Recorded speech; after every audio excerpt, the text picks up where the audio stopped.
हाय बच्चों, कैसे हो? तो आई होप आप लोगों की प्रिपरेशन अच्छी चल रही होगी। आज हम स्टार्ट करने वाले हैं हमारा नया टॉपिक और बहुत इंपॉर्टेंट टॉपिक, अच्छा topic, chapter number 4 quadratic equations. और हाँ, अगर अभी तक आपने हमारे चैनल पढ़ाई जीपीटी को लाइक शेयर सब्सक्राइब नहीं किया है, हमारे वीडियोस को लाइक नहीं किया है, तो प्लीज हमारे चैनल को सब्सक्राइब करें, वीडियोस को लाइक करें, ताकि हम आपके लिए और ऐसे अच्छा कंटेंट बनाते रहें, अच्छे वीडियोस, अच्छा नॉलेज आपको देती रहें। ठीक है, तो चलिए देखते हैं क्वाड्रेटिक इक्वेशन में हम आज क्या सीखेंगे। तो हम देखेंगे क्वाड्रेटिक इक्वेशन में पहले तो इंट्रोडक्शन, जिसमें हम सीखेंगे कि क्वाड्रेटिक इक्वेशंस क्या है, जो कि इसका स्टैंडर्ड फॉर्मेट है ax² + bx + c। ये हमने पॉलिनोमियल्स में भी पढ़ा हुआ है, हम इसको फिर से एक बार थोड़ा सा जल्दी से रिकैप करेंगे। हम देखेंगे क्वाड्रेटिक इक्वेशन को कैसे सॉल्व करना होता है, आपको पता ही है सबसे इंपॉर्टेंट फैक्टर होता है मिडिल टर्म स्प्लिटिंग। ठीक है, और हम एक और फॉर्मूला देखेंगे कि क्वाड्रेटिक इक्वेशन को कैसे सॉल्व करते हैं, और फिर हम सबसे इंपॉर्टेंट चीज देखेंगे कि नेचर ऑफ रूट्स कैसे पता लगाते हैं, कि हमारे रूट्स रियल हैं, अनइक्वल हैं, इक्वल है, या रूट्स रियल नहीं है। ठीक है, तो ये हमारे इंपॉर्टेंट टॉपिक्स होंगे जो हम कवर करेंगे क्वाड्रेटिक इक्वेशंस में। तो चलो आओ आगे सीखते हैं। तो इससे पहले हमने पॉलिनोमियल चैप्टर में देखा था कि कोई भी पॉलिनोमियल हो उसका स्टैंडर्ड फॉर्म होता था ax⁴n + bx⁴n−1, ऐसे करते करते चलता रहता था और एंड में एक कांस्टेंट टर्म आता था, मान लीजिए उसको कहते हैं c। तो ऐसी ही क्वाड्रेटिक इक्वेशन भी जो होती है वो एक पॉलिनोमियल ही होती है, हमें ध्यान होगा, जिसका स्टैंडर्ड फॉर्म हम लिख सकते हैं ax² + bx + c। ठीक है, जहां पे कि a जो है should not be equal to 0, a 0 नहीं होना चाहिए। और क्योंकि ये क्वाड्रेटिक इक्वेशन है, ये पॉलिनोमियल का ही फॉर्म है, तो इसकी डिग्री क्या हो गई? बताओ बताओ बताओ। बिल्कुल सही, डिग्री हो गई 2। ये रही डिग्री 2। ठीक है, तो इसलिए इसको क्वाड्रेटिक कहते हैं क्योंकि इसकी डिग्री 2 होती है। ठीक है, तो कुछ एग्जांपल देख लेते हैं क्वाड्रेटिक इक्वेशन के, जैसे कि देखो 2x² - 3x + 1 = 0, ये हमारी एक क्वाड्रेटिक इक्वेशन हो गई। ऐसे ही 4x - 3x² + 2 = 0, ये भी एक क्वाड्रेटिक इक्वेशन हो गई। एक और क्वाड्रेटिक इक्वेशन लिखता हूँ, -x² + 1x + 300 = 0। ठीक है, ये कुछ हमारे स्टैंडर्ड फॉर्मेट्स हो गए क्वाड्रेटिक इक्वेशन के। तो आओ चलो देखते हैं, कुछ पॉलिनोमियल्स लिखते हैं और चेक करते हैं उसमें से कौन सी क्वाड्रेटिक इक्वेशन है और कौन सी नहीं है। तो ये अगर हमें इक्वेशन दी हुई है x - 2 का होल स्क्वायर + 1 = 2x - 3, इसको चेक करना हो कि क्वाड्रेटिक इक्वेशन है कि नहीं, तो कैसे चेक करेंगे? इसको पहले ओपन करते हैं, तो ये बनेगा x² a - b का होल स्क्वायर का फॉर्मूला x² + 4 - 4x + 1 = 2x - 3।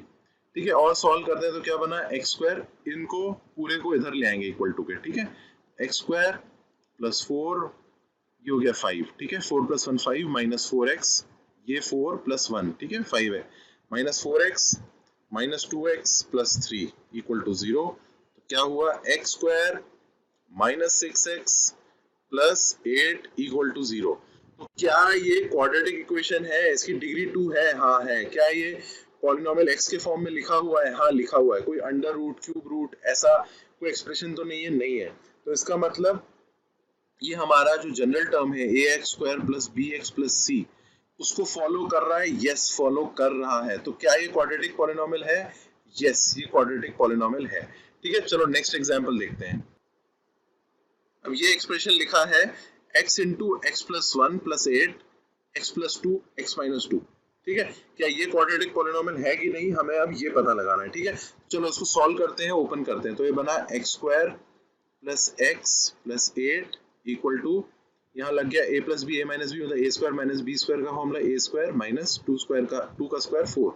ठीक है, इसको सॉल्व किया तो क्या बना? x² + x + 8 - x² + 4 = 0।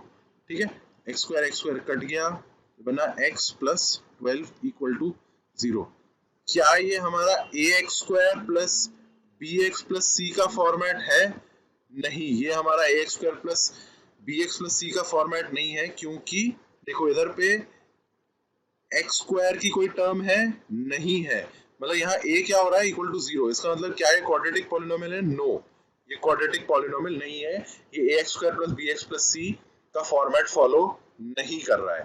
ठीक है, चलो आओ नेक्स्ट एग्जांपल भी देखते हैं। अब इक्वेशन दी हुई है x 2x plus 3 equal to x square plus 1। ठीक है, सिमिलरली हम इसको सॉल्व करेंगे जैसे अभी तक करते आए हैं, तो बना 2x square plus 3x equal to x square plus 1। तो इनको इधर लाया तो बना 2x square plus 3x minus x square minus 1 equal to 0। तो बचा x square plus 3x minus 1 equal to 0। क्या ये ax square plus bx plus c का फॉर्मेट है? यस, ये फॉर्मेट है। हमारी डिग्री 2 आ गई, a इज 1। तो यस, क्या ये क्वाड्रेटिक पॉलिनोमियल है? यस, ये एक क्वाड्रेटिक पॉलिनोमियल है। ठीक है, चलो नेक्स्ट एग्जांपल देखते हैं। तो यहाँ हमें दिया हुआ है x प्लस 2 का whole cube equal to x cube minus 4। ठीक है, इसको भी पहले सॉल्व करते हैं हम। क्या बनेगा? a प्लस बी के होल क्यूब का फॉर्मूला लगाते हैं, तो बनेगा a क्यूब मतलब x cube plus b cube मतलब 2 का cube 8 plus 3a square b मतलब 3 into 2 into x square plus 3ab square 3 into x into 2 का square equal to x cube minus 4। Solve करते हैं और एक्स क्यूब प्लस ये बना 6x square plus 12x plus 8 equal to x cube minus 4। ठीक है, इसको सॉल्व करते हैं। एक्स क्यूब दोनों तरफ से कट गया, 4 इधर आया तो बना 6x square plus 12x plus 12 equal to 0। 6 common लिया तो क्या बना? X square plus 2x plus 2 equal to 0। ठीक है, क्या ये ax square plus bx plus c का फॉर्मेट है?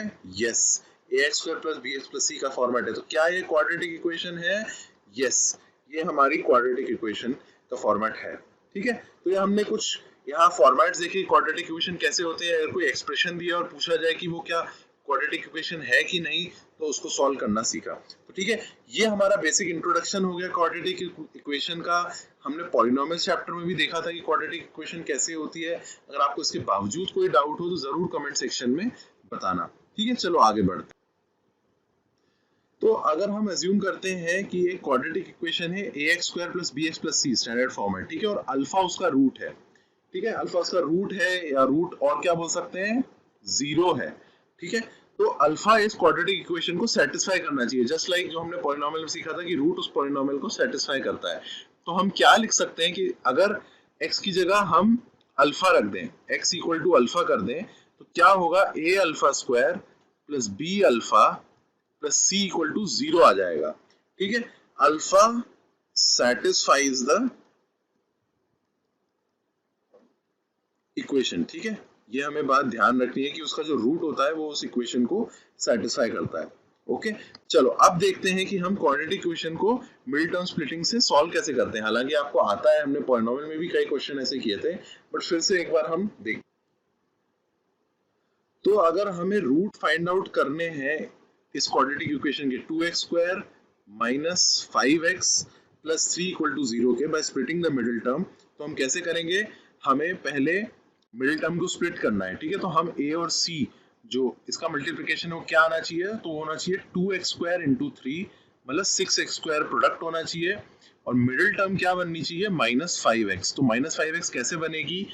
मिडिल टर्म जो हमें product 6x square they they, minus 3x plus of minus 2x अगर मैं लिखूं तो यस, ये हमें माइनस 5x सम दे देगी, और इनका प्रोडक्ट क्या होता है? Minus 3x into minus 2x क्या होगा? सम इंटू प्रोडक्ट, सॉरी, ये होगा 6x स्क्वायर। ठीक है, तो अगर मैं 2 इसको ऐसे लिखूं, 2x square minus 2x minus 3x plus 3, और इसको फैक्टराइज करूं अब आगे, तो क्या बना? 2x कॉमन लिया, बना x माइनस 1, यहाँ से माइनस 3 कॉमन लिया तो बना x minus 1 equal to 0। x minus 1 common लिया तो यहाँ बचा 2x माइनस 3 इक्वल टू 0। मतलब क्या हुआ? x माइनस 1 इक्वल टू 0 होना चाहिए और 2x माइनस 3 इक्वल टू 0 होना चाहिए। इसका मीनिंग है एक रूट क्या हुआ इसका? x इक्वल टू 1, और एक रूट हुआ इसका x इक्वल टू 3/2। ऐसे हम इसको मिडिल टर्म स्प्लिटिंग से सॉल्व करते हैं और आगे फैक्टराइज करते हैं। चलो एक और एग्जांपल देखते हैं। अब ये क्वेश्चन कह रहा है कि हमें हमारी क्वाड्रेटिक इक्वेशन दी हुई है 3x square minus 2 root 6x plus 2। ठीक है, तो मिडिल टर्म हमें क्या दी हुई है? मिडिल टर्म जो स्प्लिट करना है माइनस 2 रूट 6x। ठीक है, प्रोडक्ट क्या हुआ फर्स्ट और लास्ट टर्म का? 3x स्क्वायर इंटू 2 मतलब 6x स्क्वायर चाहिए। अगर मैं -2√6x को ऐसा लिख दूं, -√6x प्लस ऑफ -√6x, तो ये -2√6x ही देगा एडिशन पे, हाँ वही देगा, ठीक है। और इसका मल्टीप्लिकेशन क्या होगा, देखो -√6x into minus of √6x, तो रूट माइनस माइनस हो जाता है plus, √6 into √6 under root into under root हो जाता है वो पूरा नंबर, तो हुआ √6 इंटू √6 हुआ 6 और x इंटू x हुआ 6x²। तो क्या ये सेटिस्फाई कर रहा है मेरा मिडिल टर्म स्प्लिटिंग? हाँ, तो मैं लिखता हूँ 3x² minus √6x minus √6x plus 2 equal to 0। अब मैंने लिया इधर से 3 कॉमन, ठीक है, 3 कॉमन लिया मैंने x, तो ये क्या हुआ √3x, √3 इंटू √3 हो गया 3, ठीक है, तो इसलिए अंदर बचा √3x माइनस √2, ठीक है, क्योंकि अंडर √6 को मैं कैसे लिख सकता हूँ, अंडर रूट ऑफ 3 इंटू 2 या अंडर√3 इंटू अंडर√2, ऐसे भी लिख सकते हैं, ठीक है। और यहां से मैंने कॉमन लिया माइनस ऑफ √2, क्या बचा अंदर, under minus under equal to 0। Okay, under minus under मैंने बाहर कॉमन ले लिया, अंडर√3x माइनस अंडर√2 ये आ गया, तो ये क्या हुआ, ये बेसिकली हुआ अंडर√3x माइनस अंडर√2 का whole square equal to 0। x क्या आया इससे, x equal to under by under, okay. और याद करो मैंने पॉलिनोमियल में ही बताया था कि अगर होल स्क्वायर बनता है, ठीक है, तो क्या एक ही जब रूट होता है तो इसका क्या मतलब होता है कि रूट्स आर इक्वल, है ना। वो इक्वल कब होते थे, जब वो परफेक्ट स्क्वायर ऐसे बन जाता था, तो इसमें भी ये परफेक्ट स्क्वायर बन रहा है, ठीक है। चलो आगे बढ़ते हैं। तो अभी तक हमने देखा है कि क्वाड्रेटिक इक्वेशन को हम स्प्लिटिंग द मिडिल टर्म से सॉल्व करते हैं।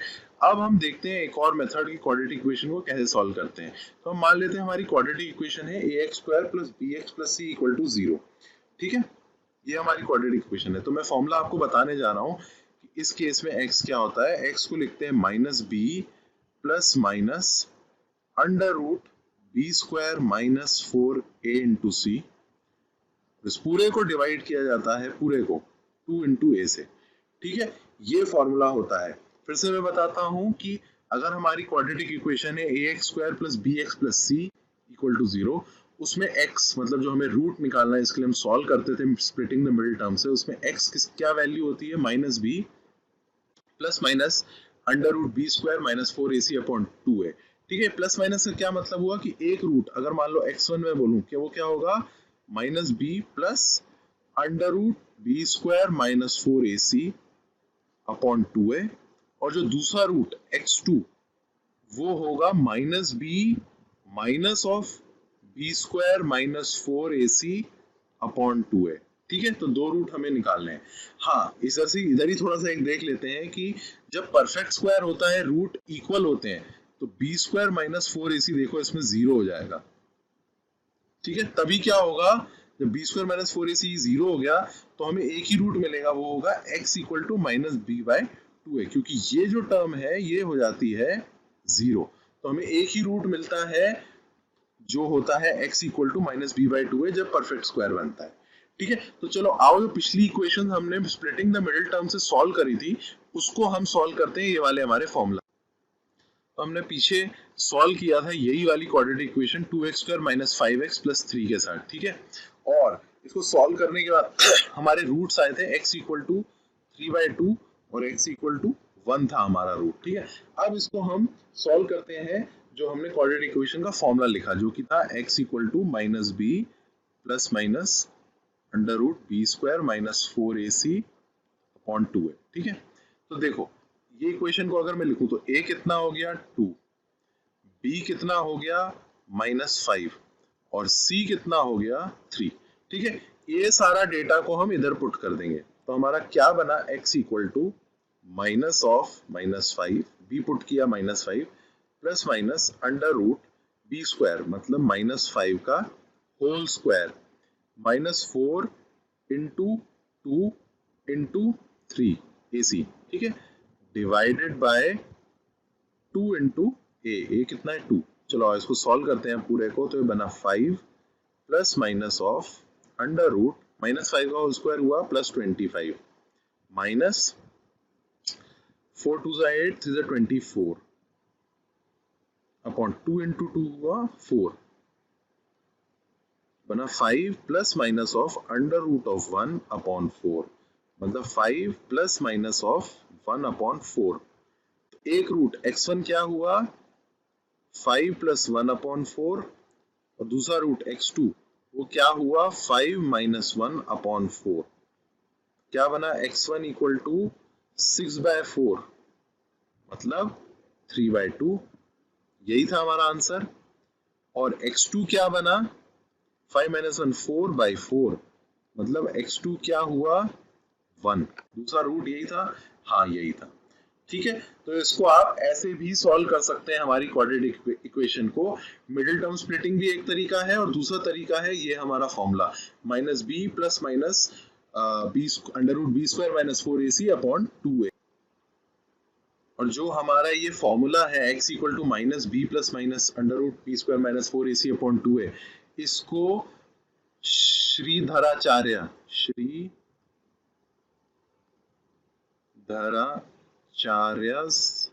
रूल कहते हैं, ठीक है। जस्ट आपकी इंफॉर्मेशन के बता रहा हूँ, उन्होंने फाइंड आउट किया था, तो इसको श्रीधराचार्य रूल भी कहते हैं, ठीक है। चलो अब आगे बढ़ते हैं।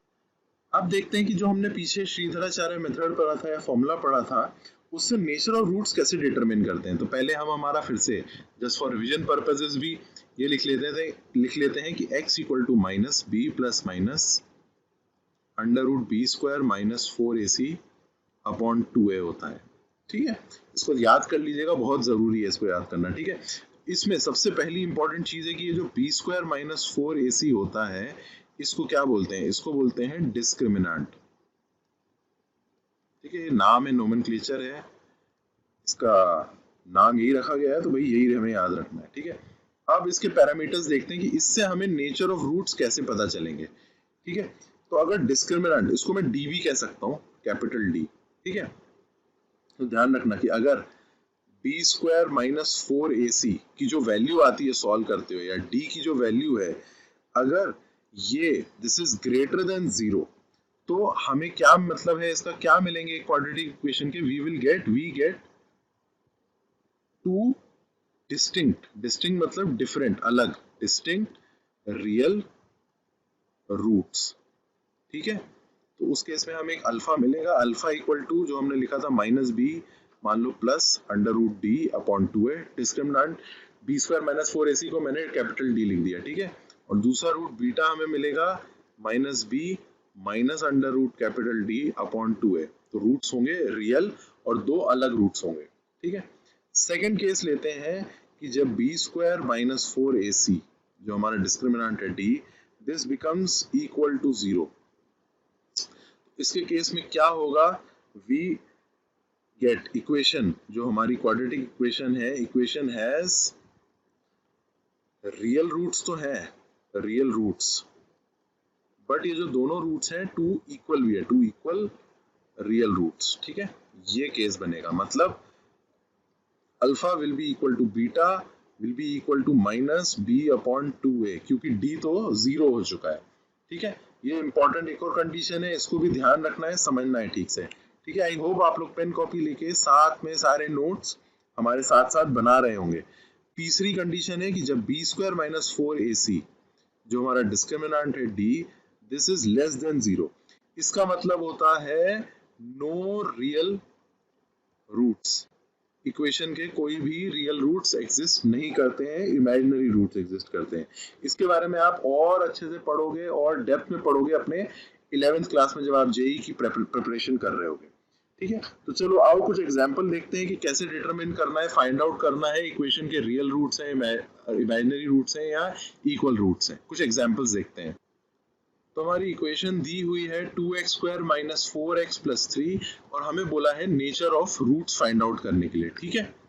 तो हमें nature of roots find out करना है, तो हमें क्या निकालना है, d equal to b square minus 4ac, ये चेक करना है कि ये ग्रेटर देन 0 है, ये लेस देन 0 है या इक्वल टू 0 है। ठीक है, ये कंडीशन चेक करनी है कि D discriminant b square minus 4ac क्या है। ठीक है, तो a कितना है हमारा इस इक्वेशन में 2, b कितना है -4 और c कितना है 3। ठीक है, तो d की क्या वैल्यू हुई b स्क्वायर मतलब -4 का होल स्क्वायर -4 इंटू a कितना है 2 इंटू c कितना है 3। क्या है वैल्यू -4 का होल स्क्वायर कितना हुआ 16 माइनस और ये मल्टीप्लाई किया मैंने तो बना 24। इसका मतलब कितना आया d मेरा -8 और -8 कैसा होता है, इट इज लेस देन 0। और अगर d लेस देन 0 हो तो हमने क्या सीखा था, अगर d लेस देन 0 है मतलब नो रियल रूट्स। ठीक है, इसका मतलब है d डिस्क्रिमिनेंट लेस देन 0 या b square minus 4ac is less than 0। तो क्या मतलब हुआ, नो रियल रूट्स इस केस में। Okay, as simple as that. ठीक है, चलो एक और एग्जांपल हम देखते हैं। तो हमें यहाँ पे हमारी क्वाड्रेटिक इक्वेशन दी हुई है 3x square minus 2x plus 1/3 equal to 0। हमें नेचर ऑफ रूट्स निकालना है। अगेन हमें d equal to b square minus 4ac की वैल्यू निकालनी है और चेक करना है ग्रेटर देन 0 है, लेस देन 0 है कि इक्वल टू 0 है। ठीक है, इस केस में a कितना हुआ, a हुआ 3, b कितना हुआ -2 और c कितना हुआ 1/3। ठीक है, इसको हमें सॉल्व करना है। तो d क्या हुआ b स्क्वायर माइनस 4ac -2 का whole square -4 into a3 into c हुआ 1/3। तो सॉल्व किया तो -2 का होल स्क्वायर हुआ 4 -4 इंटू 3 इंटू 1/3, 3 कटा तो ये क्या हुआ बचा 4 -4 इक्वल टू 0। तो मेरे पास d जो होता है b स्क्वायर माइनस 4ac ये कितना आ गया डिस्क्रिमिनेंट 0। और जब डिस्क्रिमिनेंट 0 आता है तो हमने क्या कंडीशन पढ़ी थी, ये रही वो कंडीशन। जब discriminant d b square minus 4ac 0 होता है तो इक्वेशन के रूट्स तो रियल होते हैं but it has 2 equal real roots. मतलब इसके जो रूट्स हैं equation has equal real roots. ठीक है, काफी सिंपल है, बस फॉर्मूला यूज करना है। फॉर्मूले में हमें वैल्यू पुट करती जानी है और हमें नेचर ऑफ रूट्स पता चलता जाएगा। ठीक है, तो इसके साथ हमारा एक्सप्लेनेशन और थ्योरी पार्ट क्वाड्रेटिक इक्वेशन का यही खत्म होता है। बहुत सिंपल है, छोटा है, कंसाइज है, इजी टू अंडरस्टैंड है। आप लोग लेक्चर फिर देख सकते हो समझने के लिए। थोड़ा पॉलिनोमियल भी फिर से रिवाइज कर सकते हो हमारे लेक्चर से ताकि और क्लैरिटी आए अबाउट क्वाड्रेटिक इक्वेशन। हम नेक्स्ट वीडियो में, नेक्स्ट हमारी क्लास में हम क्वाड्रेटिक इक्वेशन रिलेटेड हमारी एनसीईआरटी बुक के क्वेश्चन सॉल्व करेंगे, पीवाईक्यू सॉल्व करेंगे और भी थोड़े हायर लेवल क्वेश्चन सॉल्व करेंगे ताकि आपका ग्रास्पिंग, आपका नॉलेज और इम्प्रूव हो। ठीक है, तो अभी के लिए हमारे लेक्चर्स को और अच्छे से देखिएगा, चैनल को सब्सक्राइब कीजिएगा और हमारी तरफ से एक बहुत बड़ा थैंक यू।